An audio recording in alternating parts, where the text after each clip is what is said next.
Thank you. Thank you. Hello, New York. Hello, 30 Rock. Good to have you here. Welcome. It has been a huge week in the Democratic presidential primary. The field is completely changed. It's down to two people. We're going to talk about that. But I want to start with the story that has basically been dominating the headlines, and rightfully so, which is, of course, the coronavirus. A lot of anxiety out there, and I'm not here. I just want to be clear to freak people out, okay? But here's the thing. Consider this. How does anyone, you, me, Vice President Pence, know how to handle a situation if we don't know the full scope of the problem we face? In fact, when it comes to any difficult problem that any policymaker faces, you cannot solve the problem if you do not properly know the scope. And we have had 3 months to prepare for the coronavirus to come to the U.S. since the outbreak started in Wuhan, China. And we have completely failed so far. The federal government and the Trump administration have completely failed up until now. And we are now weeks and weeks behind where we should be. And the biggest problem right now, way above anything else, is that the government is not testing at capacity, right? To measure the spread of the disease, you need to test for it. And the testing for this it's similar to all sorts of tests for common illnesses. Other countries are doing it at tremendous scales. You swab some saliva, you run it through a machine, it tells you if the patient has coronavirus. The problem is we do not have anywhere near the capacity we need. And that is because the first test developed by the Centers for Disease Control was deficient. It was so bad they had to recall it. It was giving false positives. And then the CDC also had kind of kept a monopoly to itself on testing, and other people couldn't develop their own tests. So when that test didn't work, we were kind of out of luck. So now they're letting other places develop their own tests, but it hasn't been deployed quickly enough. They're shipping out thousands of tests, and that's fine. The CDC is finally starting to send them out across the country, but there's huge bottlenecks still. So the key thing is that as of today, if you are a random doctor somewhere who has a patient presenting symptoms, and you think this person might have coronavirus, it's very hard, as of today, to get them tested for it. The CDC has also not told us how much they are testing, which I think is weird, particularly because at the beginning of the crisis, the CDC was telling us how many tests they were running a day, and then they just took that number off their website. And so it was left up to news organizations to try to track down the numbers of how many tests have been run. And get this, it's less than 2,000 tests in the entire country. Okay, so today, these two great reporters at The Atlantic did a lot of shoe leather reporting, and they reported the following.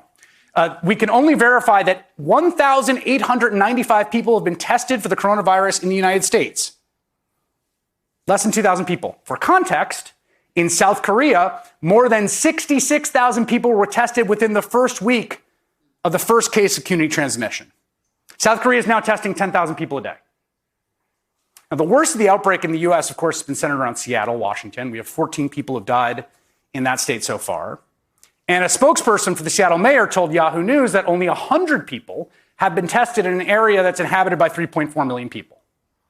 And somehow now, even 2 weeks after a senior CD official warned that we need to prepare for disruption, we still have reports as of today there is limited testing capacity in the places on the front line of this epidemic, from Washington to California.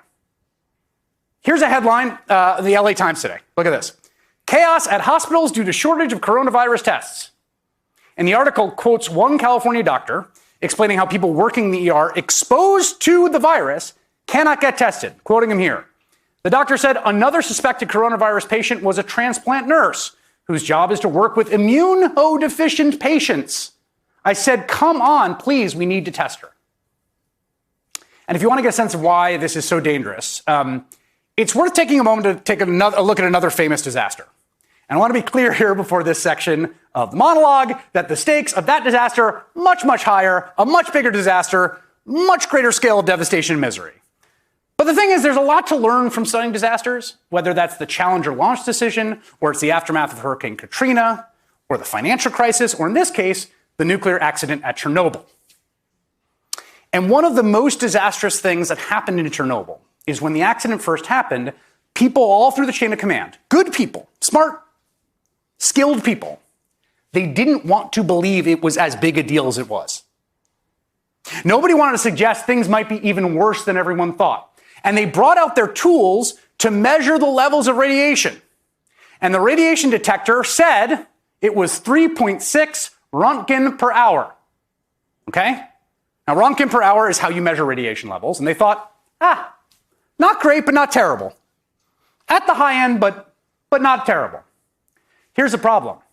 The tool they were using to test the radiation only went up to 3.6. It's a true story. They were maxing out. The tool they were using to measure the scope of the problem was insufficient. And later on, when they brought out military-grade equipment, the real measurement was 15,000 Roentgen per hour.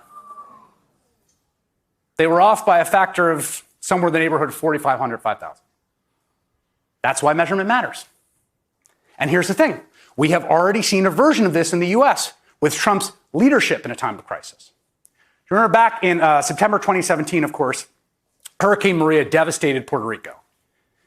And in the aftermath of that storm, there was this kind of complete disconnect between what was being presented as the scope of the problem and the actual scope of the problem. And day by day, it became clearer and clearer the Trump administration's response and the Puerto Rican government's response were both totally inadequate, right? People did not have drinking water. They didn't have a place to sleep. There was no electricity. There were many, many elderly people who were not getting needed medical care like dialysis. And then President Trump flew down to Puerto Rico after Hurricane Maria to assess the damage. And he sat there and he took a victory lap over the death toll in Puerto Rico and how low it was compared to Hurricane Katrina. Every death is a horror. But if you look at a real catastrophe like Katrina, and you look at the tremendous hundreds and hundreds and hundreds of people that died, and you look at what happened here with really a storm that was just totally overpowering. Nobody's ever seen anything like this. Now, what is your death count as of this moment? 17? 16 certified. 16 people certified. 16 people versus in the thousands. Right. What's your death count? 16. 16 certified. Except that number was wrong. Of course. The number was the equivalent to 3.6 Roentgen. It was only what they had measured. Almost a year later, once researchers went into the island and they looked at the death toll, we learned it was 3,000 people. Not 16.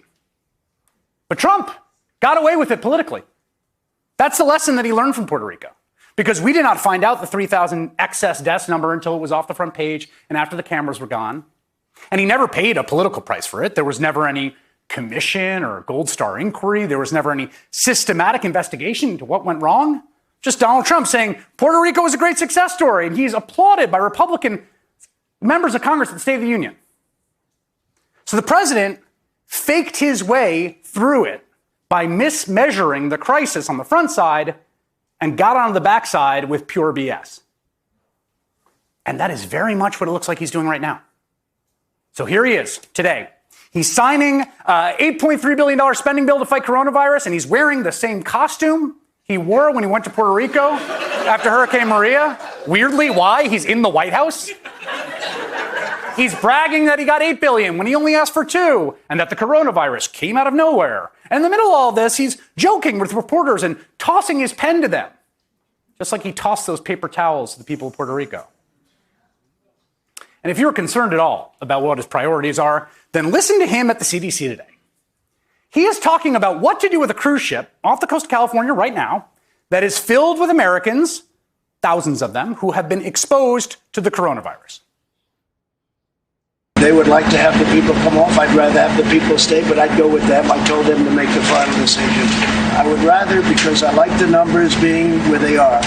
I don't need to have the numbers double because of one ship. That wasn't our fault. I like the numbers. I would rather have the numbers stay where they are.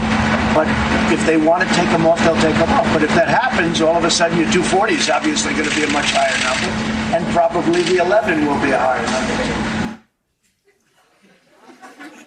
You heard what you just heard.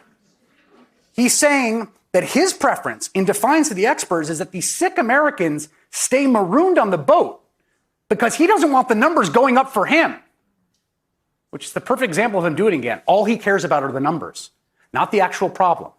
He went into Puerto Rico and he said 16 people died. And now here he is saying, keep them on the boat. So my coronavirus numbers don't go up. I want to keep them where they are. Shortly after, we learned two things. One, Vice President Mike Pence announced he plans on taking those Americans off the ship. And two, there are 21 people infected with the coronavirus on that cruise ship. And in this one way, virus is like radiation. Can't see it. It's going to go where it's going to go. But we can properly deal with this. We can reduce transmission. We can take the proper steps. This is not going to be World War Z. There is nothing to panic over or lose sleep over personally. It is actually the truth. You've heard this from the administration. It's true that more people will die this year of the common flu than this virus, almost certainly. But, okay? In order to keep the outbreak manageable, we have to measure it properly. Because you cannot spin a virus. Other countries like China learned that early on. But spinning is all our president knows. And this is what happens when you elect a BS artist to the most important job in the country. He has BS'd his way through his entire career. He has BS'd his way through other crises, and he is trying to BS his way through this one. And so here we are.